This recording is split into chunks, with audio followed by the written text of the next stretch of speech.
Desa Karangjati terletak di pinggir hutan jati yang luas. Jalan masuk ke desa berupa tanah berbatu, berkelok di antara sawah yang hijau di saat musim tanam, dan menguning di saat musim panen tiba. Ketika musim kemarau, tanah retak dan debu berterbangan. Sedangkan di saat musim penghujan, jalanan berubah becek dan sulit dilalui. Warga desa hidup dengan sederhana. Sebagian besar bekerja sebagai petani, sebagian lagi menjadi buruh tani atau beternak ayam dan kambing. Pagi hari, suara lesu menumbuk padi terdengar dari dapur-dapur bambu. Anak-anak berlarian tanpa alas kaki, sementara para ibu-ibu sibuk menimba air dari sumur. Namun, meski desa ini tampak tentram, ada satu aturan yang tidak tertulis yang dipegang oleh orang-orang. Jangan sembarangan berbicara tentang hal-hal gaib. Karena Karangjati dikenal sebagai kampung tua, tanahnya masih dianggap angker. Beberapa tempat, seperti kebun pisang di timur desa, pohon beringin di dekat sungai, serta sawah di belakang rumah Pak Sastro, masih dianggap memiliki penunggu. Jatmiko adalah pemuda berusia 19 tahun. Ia lahir di Karangjati dan sejak kecil sudah dikenal nakal tapi sangat cerdas. Ayahnya adalah seorang perantau yang jarang pulang, sedangkan ibunya sendiri berjualan sayur di pasar desa. Kehidupan keluarganya tidak berkecukupan, tapi tidak kekurangan makan untuk sehari-harinya. Karena kurang mendapat perhatian, Jatmiko tumbuh menjadi anak yang keras kepala dan gemar mencari sensasi. Saat kecil, ia suka menakut-nakuti teman-temannya dengan bercerita tentang hantu. Di saat remaja, ia sering ikut nongkrong di pos ronda hingga larut malam, merokok dan tertawa keras-keras hanya untuk pamer keberanian. Di mata orang tua desa, Jatmiko dianggap pemuda urakan. Namun bagi teman-temannya, ia adalah sosok yang pemberani dan selalu punya ide gila. Kalau ada kabar tentang tempat angker atau kejadian mistis, dialah yang pertama ingin membuktikan. Ia percaya sebagian besar cerita hantu hanyalah bualan orang kampung yang suka membesar-besarkan cerita. Berbeda jauh dengan Jatmiko, Pak Sastro adalah lelaki berusia 55 tahun. Ia penduduk asli Karangjati, tapi jarang bergaul. Tubuhnya tinggi kurus, kulitnya hitam legam karena terbakar sinar mentari. Dulu, ia dikenal sebagai petani miskin. Sawahnya sempit, hasil panennya pun pas-pasan. Kadang ia harus berhutang beras kepada tetangga untuk bisa makan. Orang-orang mengenalnya sebagai sosok penyabar, meski hidupnya penuh dengan kesulitan. Namun, beberapa tahun terakhir ini, kehidupannya berubah drastis. Tiba-tiba rumahnya direnovasi menjadi tembok bata. Lantainya sudah bukan tanah lagi, melainkan sudah disemen. Bahkan ia membeli motor baru, padahal dulu untuk beli pupuk saja ia sangat kesusahan. Istrinya Ibu Sastro kini selalu terlihat mengenakan perhiasan emas, serta anak-anaknya sekolah sampai ke kota, yang membuat warga semakin curiga. Perubahan itu terjadi terlalu cepat. Hanya dalam hitungan bulan, kemiskinan mereka lenyap. Dan sejak itu pula, perilaku Pak Sastro berubah. Ia sering terjaga sampai larut malam. Lampu rumahnya menyala redup dan kadang-kadang ada bau kemenyan tercium dari pekarangan. Bisik-bisik warga mulai terdengar. Ada yang bilang Pak Sastro mendapat warisan. Ada juga yang berbisik ia menemukan harta karun. Tapi sebagian besar percaya Pak Sastro menjalani pesugihan. Warga Karangjati jarang berani lewat di depan rumah Pak Sastro kalau sudah larut malam. Beberapa orang mengaku pernah mendengar suara gamelan dari arah rumahnya, padahal di dalam sangat sepi. Ada pula yang melihat bayangan tinggi besar melintas di kebun pisang di samping rumah itu. Namun meski penuh rasa curiga, tidak ada yang berani menegur langsung. Semua memilih diam, karena di desa kecil seperti Karangjati, orang-orang lebih suka menjaga jarak daripada mencari masalah. Sampai akhirnya cerita itu justru menjadi bahan ejekan bagi para pemuda. Dan di antara mereka, Jatmiko lah yang paling berani untuk membuktikannya. Malam di desa Karangjati selalu datang lebih cepat. Setelah selesai sembahyang, suara orang berbincang di teras rumah mulai mereda. Lampu-lampu minyak dinyalakan dan sebagian warga memilih untuk langsung tidur. Sementara hanya suara jangkrik dan kodok sawah yang mengambil alih kesunyian. Namun di ujung desa, dekat jalan tanah yang menuju hutan, berdirilah sebuah pos ronda dari bambu. Tempat itu menjadi pusat nongkrong para pemuda desa, dan malam itu ada 5 orang berkumpul di sana. Di antaranya Jatmiko, Parjo, Tarman, Wahyu, dan Bandi. Mereka duduk melingkar, sebagian menghisap rokok, sebagian lagi menyeruput kopi pahit di dalam gelas kaleng. Kalian tahu tidak? Si Karyo tadi sore melihat Ibu Sastro beli emas lagi di pasar, kata Parjo sambil terkekeh. Katanya kalungnya tebel banget, kayak rantai sepeda. Tarman menimpali. Lah, terus duitnya dari mana coba? Wong dulu makan aja susah, jangan-jangan beneran pesugihan tuh. Wahyu yang terkenal penakut langsung menunduk. Aku percaya itu. Malam-malam lewat depan rumahnya, bulu kudukku langsung merinding. Kayak ada yang ngawasin. Bandi menimpali dengan suara rendah. Orang tuaku juga pernah bilang, jangan main di dekat rumahnya kalau udah tengah malam. Katanya suka ada suara gamelan, padahal jelas-jelas nggak ada hajatan. Obrolan semakin hangat, mereka semua mulai terbawa rasa takut. Namun Jatmiko hanya duduk sambil menyunggingkan senyum miring. Halah, kalian ini kampungan banget, ujar Jatmiko sambil tertawa kecil. Gara-gara lihat orang kaya dikit langsung dibilang pesugihan. Dasar sirik. Parjo mengerutkan dahi. Lah tapi perubahan hidupnya cepet banget. Aku aja yang kerja banting tulang tiap hari hasilnya gitu-gitu aja. Dia kok bisa tiba-tiba kaya? Ya siapa tahu dapat warisan. Atau anaknya kerja di kota, balas Jatmiko. Wahyu menatapnya serius. Tapi kalau beneran pesugihan gimana, Mik? Kamu kan sering nantangin hal-hal kayak gitu. Jangan sampai isengmu kebablasan. Jatmiko hanya tertawa lebar. Kalau kalian semua penakut, biar aku saja yang buktiin. Malam ini aku bakal intip rumahnya. Teman-temannya sontak terdiam. Angin malam berhembus kencang menggoyangkan dedaunan bambu di sekitar pos ronda. Gila kamu, Mik, seru Tarman. Kalau ketahuan bisa-bisa kamu diapa-apain sama Pak Sastro. Bukan cuma itu, tambah Bandi dengan suara pelan. Kalau bener dia punya pesugihan, makhluk yang dipelihara itu bisa ngikut kamu. Wahyu ikut menimpali. Udahlah, jangan cari perkara. Kita ini orang kecil, kalau main-main sama hal yang begituan, bisa habis kita. Namun Jatmiko tidak bergeming. Ia justru semakin bersemangat. Justru itu, kalau aku lihat sendiri, aku bisa buktiin kalau cerita kalian itu cuma karangan. Nanti aku balik ke sini, aku ceritain apa yang sebenarnya terjadi. Biar gak ada lagi yang takut-takut sama bayangan. Parjo mencoba menahan. Mik, serius jangan. Kalau mau, ayo kita cari hiburan lain aja. Main kartu atau ke warung Bukarmi. Jangan main ke rumah Pak Sastro. Tapi Jatmiko hanya menggeleng.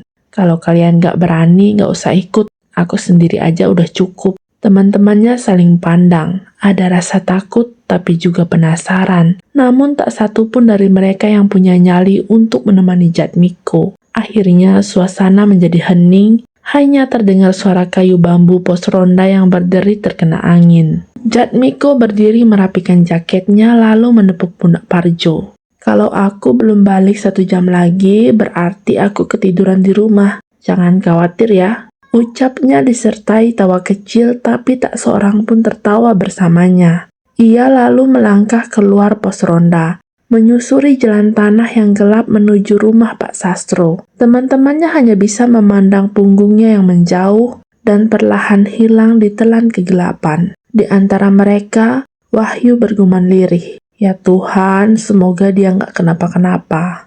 Langkah kaki Jatmiko menyusuri jalan tanah desa. Malam pun sudah larut, udara dingin menusuk tulang, bulan separuh menggantung redup di langit. Sinarnya samar menembus dedaunan kelapa yang bergoyang tertiup angin. Desa Karangjati sudah tertidur. Rumah-rumah panggung dari bambu tampak gelap, hanya beberapa rumah yang masih menyisakan cahaya temaram dari lampu minyak di teras rumah. Sesekali terdengar suara batuk orang tua dari dalam rumah, lalu hening kembali. Semakin jauh ia melangkah, semakin sepi suasana desa. Pos ronda tempat teman-temannya berkumpul tadi sudah tertinggal jauh di belakang. Kini yang terdengar hanya suara jangkrik di pematang sawah dan sesekali suara burung malam yang melintas. Untuk mencapai rumah Pak Sastro, Jatmiko harus melewati sebuah kebun pisang yang tumbuh rapat di sisi jalan. Daun-daunnya lebar, menutupi cahaya bulan, membuat jalan setapak itu lebih gelap dari bagian desa lainnya. Bau lembab tanah basah menusuk hidung. Angin yang berhembus membuat daun-daun pisang bergesekan,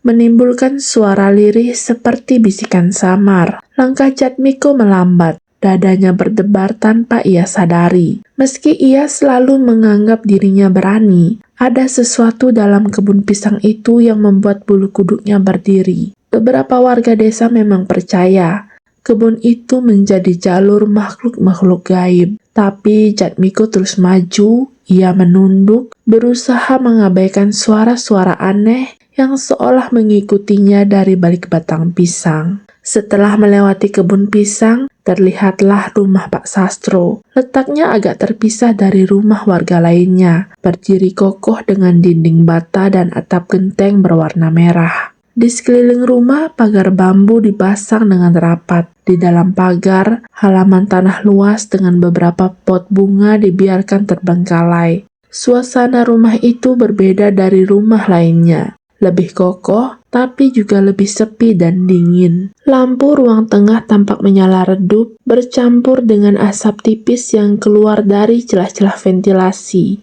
Asap itu berbau kemenyan, menyebar ke dalam udara malam. Suasana mendadak terasa pekat, seolah udara di sekitar rumah lebih berat, membuat nafas terasa lebih sesak.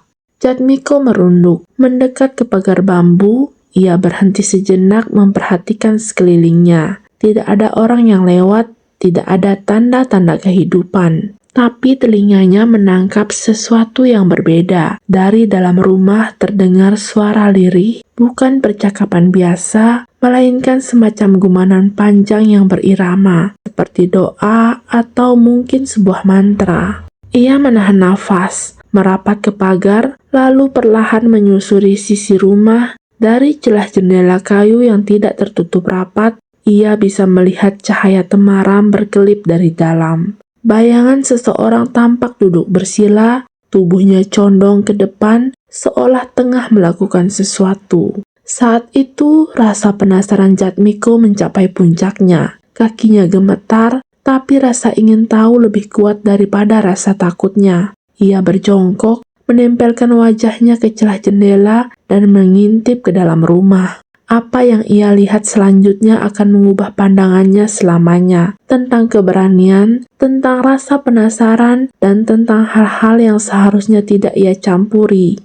Dari celah jendela yang sempit itu, Jatmiko melihat ke ruang tengah rumah Pak Sastro yang berbeda dari biasanya. Ruangan itu tampak gelap, hanya diterangi lampu minyak kecil yang berkelip. Cahaya kuning temaram menari-nari di dinding, memantulkan bayangan yang bergerak aneh. Di tengah ruangan, Pak Sastro duduk bersila di atas tikar pandan lusuh. Tubuhnya hanya diselimuti kain jarik. Rambutnya kusut, keringat menetes dari kening meski udara malam begitu dingin. Di depannya tersusun sesajen berupa kepala ayam hitam yang masih segar, kendi tanah liat berisi cairan merah pekat, serta bunga-bunga layu, dan dupa yang mengepulkan asap putih beraroma kemenyan, bercampur amis darah memenuhi ruangan, membuat udara seolah lengket dan berat. Jatmiko menahan nafas. Tenggorokannya terasa kering, tapi rasa ingin tahunya membuat matanya tidak berkedip. Pak Sastro mulai bergumam.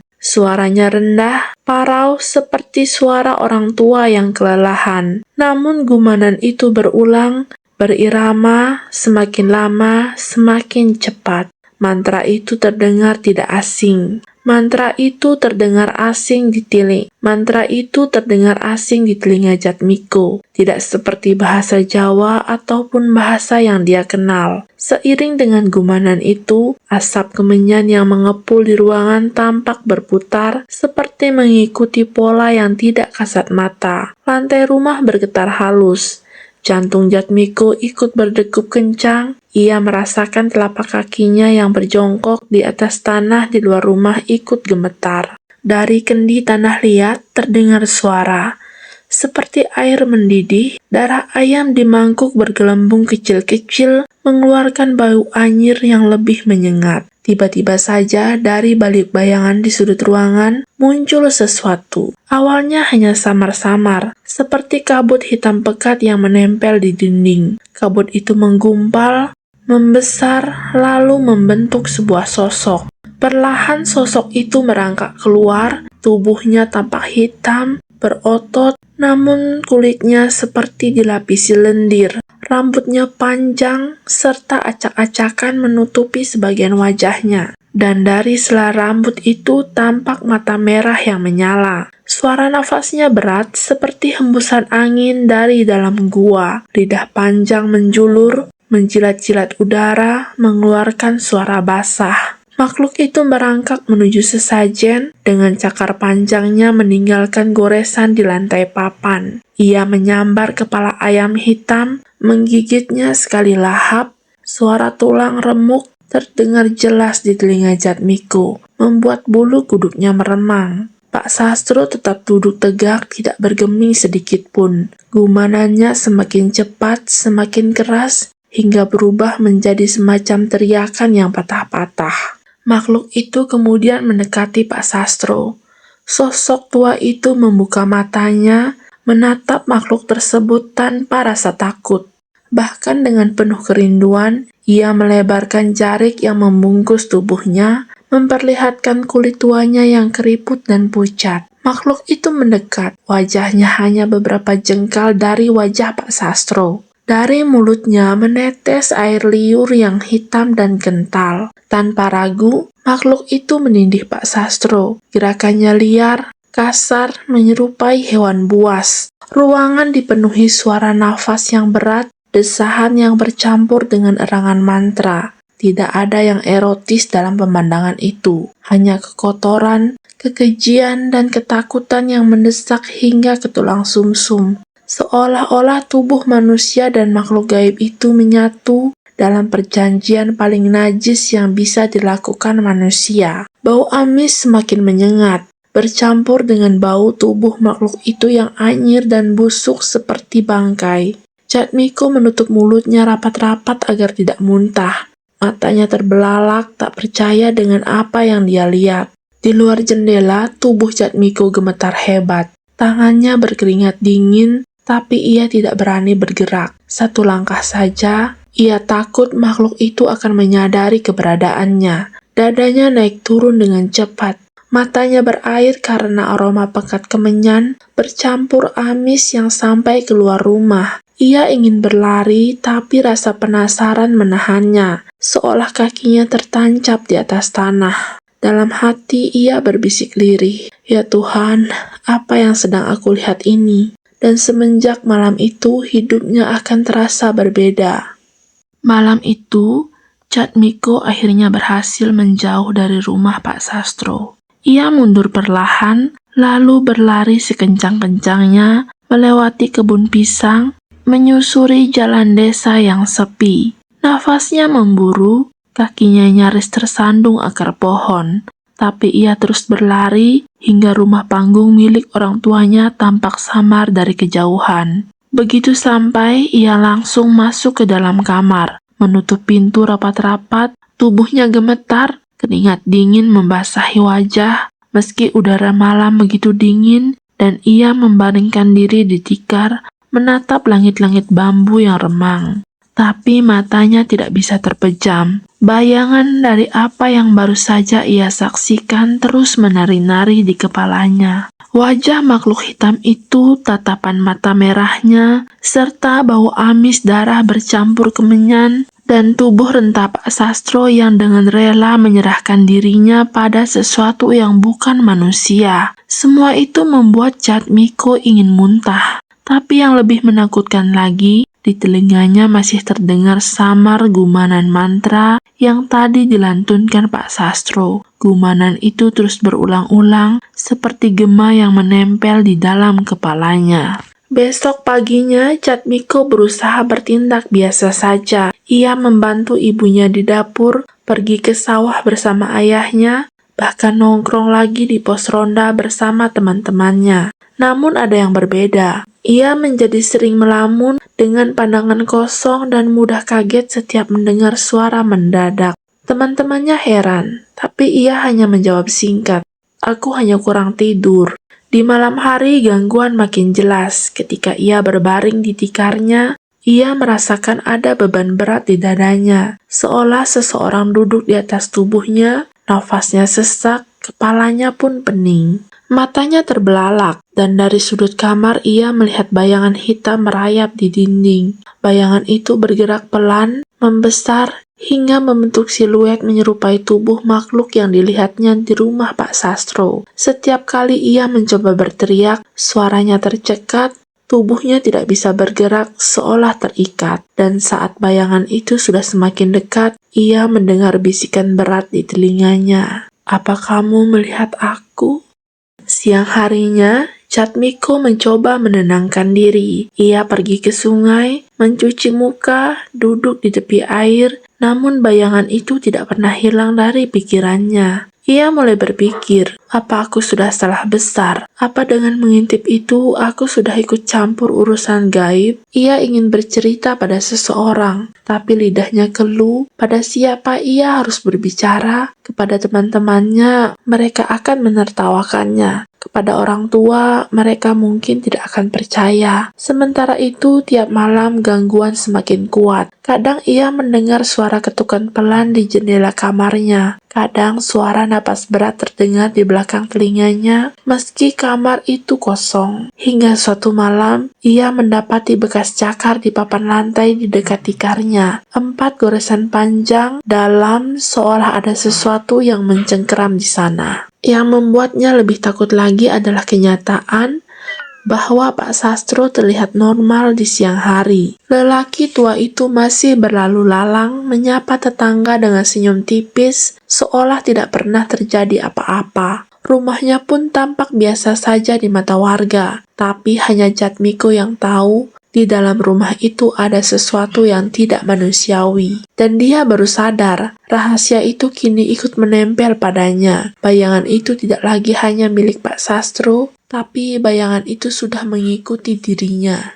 Gangguan pada Jatmiko makin menjadi. Malam demi malam, ia tidak bisa tidur dengan tenang. Tubuhnya semakin kurus dengan mata cekung dan berkulit pucat. Warga mulai berbisik, menyangka ia terkena penyakit ketiban tulah atau santet. Pada malam ke-7 setelah ia mengintip rumah Pak Sastro, gangguan mencapai puncaknya. Tepat tengah malam, suara ketukan terdengar jelas di jendela kamarnya. Pelan tapi terus berulang. Jatmiko menggigil, dia pura-pura tertidur. Berharap suara itu berhenti, tapi ketukan itu makin keras, hingga akhirnya terdengar suara seret seperti kuku yang menggores papan jendela. Dengan gemetar, Jatmiko menoleh. Dari sela-sela bambu jendela, tampak mata merah menyala menatap lurus ke arahnya. Ia menjerit, tapi suaranya tercekat di tenggorokan. Tiba-tiba tubuhnya kembali kaku, seperti dipaku ke tikar. Nafasnya tersendat, dadanya terasa dihimpit beban yang berat. Bayangan hitam merayap masuk dari celah pintu,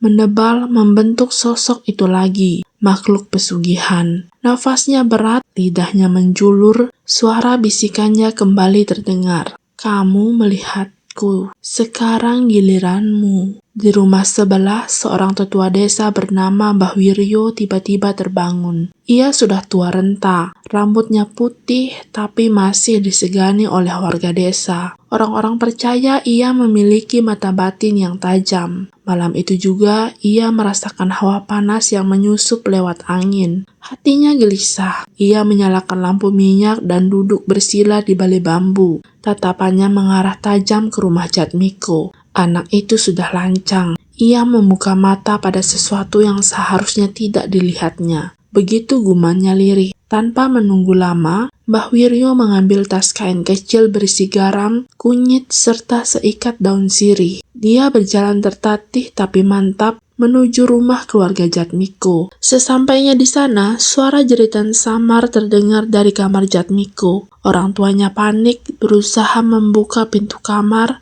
tapi pintu itu terkunci rapat dari dalam. Mbah Wiryo mengetuk pelan, lalu berkata dengan suara tegas, "Jatmiko, jangan melawan, aku di sini." Mbah Wiryo segera menaburkan garam di depan pintu, lalu menempelkan daun sirih di kusen pintu. Ia merapalkan doa-doa kuno, bukan sekedar bacaan, melainkan mantra leluhur desa yang diwariskan secara turun-temurun. Di dalam kamar, Jatmiko melihat makhluk itu terhenti. Matanya melotot, lidahnya mendesis marah, tapi tubuhnya seperti terhalang sesuatu. Tiba-tiba pintu terbuka sendiri. Mbah Wiryo masuk, menyalakan dupa kecil, lalu mengusapkannya ke sekeliling ruangan. "Pergilah, kau tidak berhak pada anak ini," teriak Mbah Wiryo dengan suara lantang. Makhluk itu mengaum, suara berat menggema di dinding, lalu perlahan tubuhnya pecah menjadi kepulan asap hitam yang menghilang di sudut ruangan. Jatmiko tersungkur, tubuhnya lemas, matanya berkaca-kaca. Dadanya naik turun seperti baru saja diselamatkan dari tenggelam. Mbah Wiryo menatap tajam. "Jatmiko, apa yang kau lihat malam itu?" tanyanya lirih. Jatmiko terdiam, bibirnya gemetar. Ia tidak sanggup menceritakan semuanya. Tapi sorot matanya sudah menjawab. Ia telah melihat sesuatu yang bukan milik dunia manusia. Tetua desa itu menarik nafas panjang. Ada hal-hal yang hanya boleh dilihat oleh mereka yang sudah siap. Kau sudah lancang, nak. Tapi kau masih diberi kesempatan untuk hidup. Ingat, jangan pernah dekati rumah itu lagi sebelum ajalmu benar-benar tiba. Jatmiko menunduk. Tubuhnya masih gemetar. Ia pun sadar.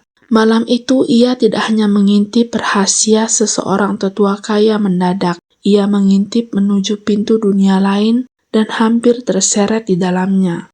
Matahari mulai condong ke barat. Langit berwarna jingga keemasan menyelimuti desa Karangjati yang tetap tenang meski zaman sudah banyak berubah. Di serambi sebuah rumah joglo sederhana, seorang lelaki tua duduk bersandar pada kursi kayu yang telah usang. Itulah Jatmiko, bukan lagi pemuda beringas yang dulu suka iseng, melainkan lelaki sepuh beruban dengan tubuh kurus, namun tatapannya dalam, penuh dengan pengalaman. Di depannya duduk beberapa pemuda desa, anak-anak muda yang sering berkumpul sepulang bekerja atau sekolah. Mereka suka mendengar cerita dari Jatmiko, meski sebagian hanya separuh percaya. Sore itu, ketika angin semilir membawa bau tanah basah, Jatmiko telah usai menceritakan kisah hidupnya. Ia menceritakan masa mudanya, tentang desanya yang dulu sepi, tentang dirinya yang suka nongkrong di pos ronda, hingga malam ketika ia nekat mengintip rumah seorang tetua desa bernama Pak Sastro. Suasana menjadi hening, angin sore berdesir di sela bambu, membuat daun-daun bergemerisik lirih. Wajah para pemuda tampak tegang, seakan bayangan makhluk itu ikut muncul di kepala mereka. Jatmiko menggambarkan detail ritual yang telah dilihatnya, mantra yang menggema, serta makhluk hitam legam dengan mata merah yang bersetubuh dengan manusia. Ia menceritakan bagaimana tubuhnya terkunci, bagaimana bisikan gaib terus menghantuinya, dan bagaimana akhirnya seorang tetua desa bernama Mbah Wiryo menyelamatkannya. Nafas para pemuda tersengal, beberapa menelan ludah, ngeri membayangkan apa yang dialami Jatmiko muda. Jatmiko terdiam sejenak, menatap langit jingga yang perlahan meredup. Suaranya bergetar ketika ia berkata, "Sejak malam itu, aku tahu satu hal. Dunia ini bukan hanya milik kita. Ada dunia lain yang berjalan berdampingan. Mereka punya batas. Kita juga punya batas. Begitu kita melewati batas itu, hidup kita tidak akan pernah sama lagi." Ia menatap satu persatu pemuda di depannya. "Kalian, anak muda, masih penuh rasa penasaran. Tapi jangan sampai rasa ingin tahu membawamu pada kebinasaan. Apa yang kualami dulu bisa saja menimpa siapapun dari kalian kalau main-main dengan hal gaib. Jangan pernah mencoba mengintip, ikut-ikutan, apalagi memperjanjikan dirimu pada sesuatu yang tidak kasat mata. Percayalah, tidak ada kekayaan atau kesenangan yang sebanding dengan harga jiwamu sendiri." Senja berganti malam. Lampu minyak dinyalakan di serambi rumah, menambah suasana temaram. Para pemuda masih terdiam, terpaku oleh kisah yang baru saja mereka dengar. Sebelum mereka bubar, Jatmiko menambahkan dengan suara lirih, "Pak Sastro sudah lama mati. Tapi setiap kali aku melewati kebun pisang di dekat rumah lamanya, aku masih bisa mencium bau kemenyan bercampur bau amis. Seakan perjanjian itu belum benar-benar selesai." Pemuda-pemuda itu saling pandang. Bulu kuduk mereka meremang, tidak ada satupun yang berani tertawa. Dan malam itu, kisah Jatmiko tertanam dalam ingatan mereka sebagai peringatan keras agar tidak mengulangi kesalahan yang sama. Semenjak kisah itu tersebar dari mulut Jatmiko, pemuda-pemuda desa di desa Karangjati tidak pernah lagi berani main-main dengan urusan gaib. Mereka menjauhi rumah kosong peninggalan Pak Sastro. Bahkan sekedar melewati kebun pisang di dekatnya pun dilakukan dengan cepat sambil berbisik doa. Rumah itu akhirnya runtuh dimakan waktu. Dinding batanya retak, atap gentengnya ambruk, dan halamannya ditelan ilalang. Namun meski bangunannya hilang, cerita tentang apa yang terjadi di dalamnya tetap hidup, menjadi bagian dari ingatan kolektif desa. Mbah Wiryo sudah lama meninggal dunia, begitu pula Jatmiko kini sudah renta, tapi kata-kata mereka masih bergaung. Jangan pernah membuka mata pada hal yang seharusnya tertutup, karena sekali kau melihat mereka, mereka pun akan melihatmu. Malam-malam tertentu, terutama saat angin berhembus dari arah kebun pisang, sebagian warga masih mengaku mencium bau anyir bercampur kemenyan. Dan beberapa kali pemuda yang nekat melintas sendirian di dekat bekas rumah itu mendengar suara samar dari balik gelapnya malam. Terima kasih sudah menonton dan mendengarkan kisah ini. Sampai jumpa di kisah-kisah menarik lainnya. Bye-bye.